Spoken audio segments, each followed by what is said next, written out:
conceptuais e personalizados. Eu não vou falar dessa parte agora, mais nas novas técnicas e basicamente na sua aplicação ao peixe, centrei-me na aplicação ao peixe.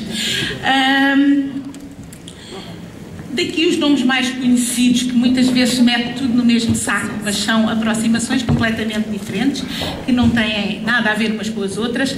São, por exemplo, a do Ferran Adrià, que tem uma cozinha extremamente criativa e inovadora, introduziu inúmeras novas técnicas, teve uma influência profunda na cozinha a nível mundial. O Weston Blumenthal, se calhar a influência não foi tão grande, mas digamos, eu tenho uma enorme admiração pelo trabalho dele, talvez seja o trabalho que eu mais admiro, que é uma cozinha em que o conhecimento científico está na base do desenvolvimento das técnicas. Portanto, nada ali é feito por acaso, tudo é pensado, tudo é baseado em conhecimento, enquanto que muitas vezes nas outras isso não acontece. E depois, por exemplo, a do René Redzepi, em que é uma cozinha com uma forte ligação à natureza. O que tem em comum todas elas é que, seja a do René Redzepi, seja a do Ferran Adrià ou a do Weston Blumenthal, usam uma série de técnicas novas que surgiram nos últimos anos. Os níveis de criatividade em cozinha, basicamente, têm a ver com conseguir uma receita. Aí se pode dizer que a criatividade é zero, seguem-se os passos que estão previamente definidos, fazer alterações a uma receita, o que muitas vezes faz, inventar uma receita ou inventar novas técnicas e linguagens. E muitas vezes essas novas técnicas ou linguagens podem inclusivamente ser baseadas em memórias gastronómicas, em pratos que existem. Eu ali, por exemplo, tenho uns choques com tinta e depois uma interpretação do Lionel Pereira dos choques com tinta, que é uma coisa completamente diferente, mas, e, portanto, uma criação envolve um nível de criatividade muito maior, enquanto de cima não envolve reproduzir aquilo, não envolve qualquer nível de criatividade. O que aconteceu muito nos últimos anos, sobretudo com uma velocidade muito grande, foi a invenção de novas técnicas ou linguagens. Foi isto que aconteceu muito nos últimos anos e é dessas técnicas que eu vou falar um bocadinho. É incontornável falar da cozinha sous vide, embora eu não seja a pessoa mais indicada para falar nisso, mas também irei só fazer uma breve referência da cozinha sous vide, em que os alimentos são... está um bocadinho desfocado. Os alimentos são cozidos, portanto, como todos sabem, em sacos de vácuo e normalmente a baixa temperatura. E que permite obter resultados completamente diferentes, porque o que vai determinar, em grande parte, quase completamente, a textura de um peixe ou de uma carne é a temperatura que ela atinge no interior. Ora, se cozinha sous vide e, sobretudo, se cozinha logo com a temperatura a que se quer que a peça de carne, ou neste caso de peixe, vá atingir, toda a peça fica por igual. Se cozinha com uma técnica clássica, a parte do meio pode ficar com a textura que se quer, mas a parte de fora não, como está ali demonstrado. Isto, obviamente, permite um melhor controle de temperatura, mas, sobretudo, uma melhor textura, minimizar reações de oxidação, portanto, vai ter uma grande influência no sabor e, portanto, permite que se conserve mais tempo, evita a perda de aromas, permite impregnar com líquido envolvente e permite otimizar resultados. Esta está mais ou menos difundida, as temperaturas a que se cozinha. Se bem que nós estamos habituados, a nossa conserveira não devia de ser com o dedo, mas está bom. Muito bom. Ou utilizar os vinagres, não é? É como o Sr. Virgílio dizia. Nós não temos ainda os bons vinagres, mas já se começa a aparecer uma boa produção de vinagres em Portugal e esse cuidado em fazer um bom produto. Eu acho que sim, como dizia Virgílio, realmente de um bom vinho se faz um bom vinagre, né? Em Xerez, como em quase todos os lugares, o vinagre foi criado por acaso. Foi um erro da criação do vinho que propiciou o surgimento do vinagre. A questão é que os criadores de vinho em Xerez, como os espanhóis em geral, eram muito orgulhosos e não queriam assumir o erro. Então eles continuavam a criar o vinho ácido, o vinho avinagrado, em outras adegas diferentes, fora do vinho, porque senão a bactéria vai muito rapidamente para o vinho e aceda muito rapidamente o resto do vinho. Eles tinham umas adegas pequeninas em que continuavam criando o vinho com o mesmo sistema de criação que eles têm em Xerez, que é um sistema formado por soleiras e criadeiras. Eles vão colocando as as cubas de carvalho no chão, em diferentes filas, e eles vão extraindo o vinho e também o vinagre da fila de baixo. À medida que eles vão extraindo, vão enchendo com a fila anterior, com a fila que fica por cima, com a fila que fica por cima, e depois, a última fila, eles agregam, acrescentam o vinho já acedo, ou vinagre já criado, para continuar com este processo tudo. E esse é o sistema dos próprios vinhos de Xerez, que também o próprio vinagre de Xerez tem. Outra das coisas que eu vos falei era a situação da azeitona na salada. Como é que elaborei para obter esta azeitona em pó? Bringi as azeitonas por períodos de 30 minutos, numa calda de açúcar também ao TPT, a mesma quantidade de açúcar por água, indo arrefecendo sempre. Levei-as ao forno durante 12 horas a 100 graus, deixei-as repousar e triturei-as tudo.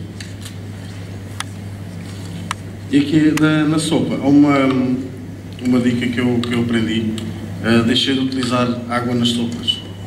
Ou utilizo caldos de galinha, fundo claro ou fundo escuro, ou então caldo de legumes. Acho que conseguimos tirar muito mais partido das sopas do que se estivermos sempre a colocar água. É um erro que nós fazemos, é colocar água e fazer sopa, mas se nós utilizarmos os caldos conseguimos uma sopa muito mais aromatizada. Eu praticamente tenho aqui a sopa, vou utilizar aqui um tachinho de cobre para guarnecer. A sopa já foi emulsionada e serviria assim à mesa para o cliente. E o cliente depois iria colocar a sopa no próprio prato. E agora vou passar ao prato de veado.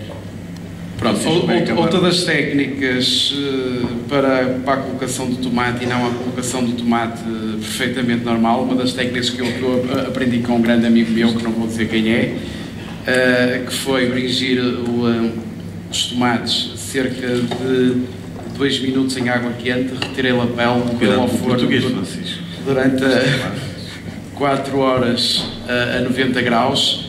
E depois fiz uma espécie de salmoura, mas uma salmoura em açúcar. Para quê? Não temos umidade, devemos ter algo doce e muito afrutado.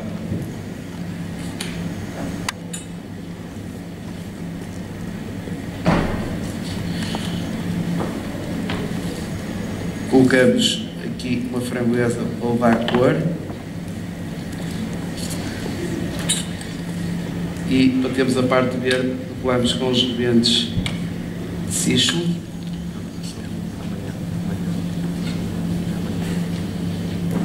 hortelã e hortelã de maçã. E dou por terminada a minha versão da minha salada.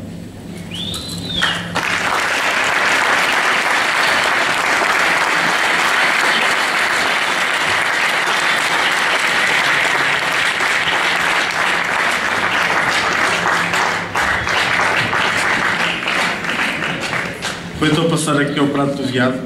O prato do veado, vou utilizar um puré de marmelo. O puré de marmelo cozia a baixa temperatura, portanto, utilizei o vinagre e um pouco de manteiga para cozinhar os marmelos. A temperatura que eu utilizei os 62 graus e tive durante 1h30 a cozinhar. Depois, 4 elementos. Temos um biscoito de chocolate sem farinha, temos um cremoso de pistácio, temos uma ganache e temos a mesma gelatina que aqui está batida, não batida. Tudo colocado aqui, em que colocamos o biscoito, depois a ganache, depois o cremoso, depois a gelatina, e repetimos isso tudo até acabarmos outra vez o nosso biscoito. Bem prensado, intervalos de 2 horas, levados à congelação. Correto? Isto, a técnica depois é, cortamos em tiras. Quem quiser as receitas estão aqui, não há problemas nenhuns. Colocamos em tiras, levamos em papel de acetato, isto, o nome disto em pastelaria chama-se rodois, e colocamos aqui, levamos a congelar e depois é que banhamos em chocolate temperado. eu vou já começando também aqui a apertar o lomo de veado, vou apertar uma pedra de xisto, mais a tentar imitar a nossa a terra e agora esta época do ano da caça. Queres competir a ver quem termina primeiro? És tu?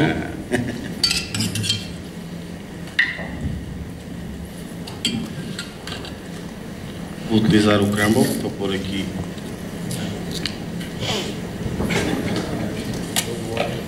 uma colher.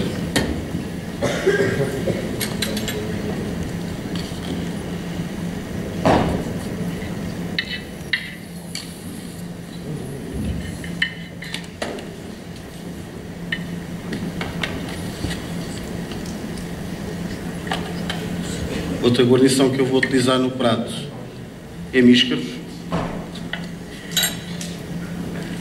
Os míscaros já aqui têm cortados, vou saltear ligeiramente.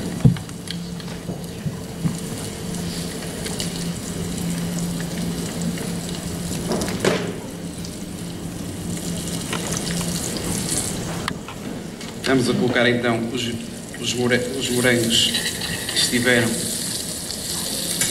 em vinagre com açúcar. Em cima do biscoito, uma redução de vinagre com glucose.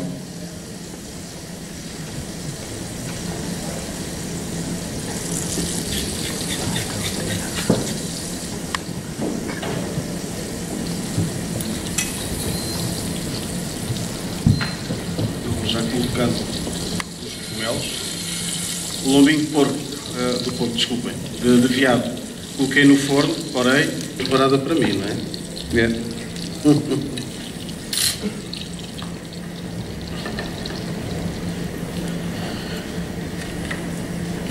Vou utilizar aqui alguns rebentos.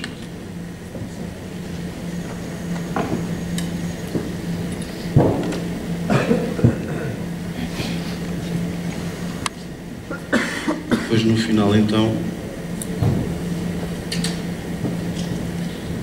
irei colocar o vinagrete que vou fazer com o vinagre de moscatel. A ideia do desafio que nos planteamos para estes dois chefes foi demonstrar que com o vinagre é possível fazer outra coisa além de temperar a salada.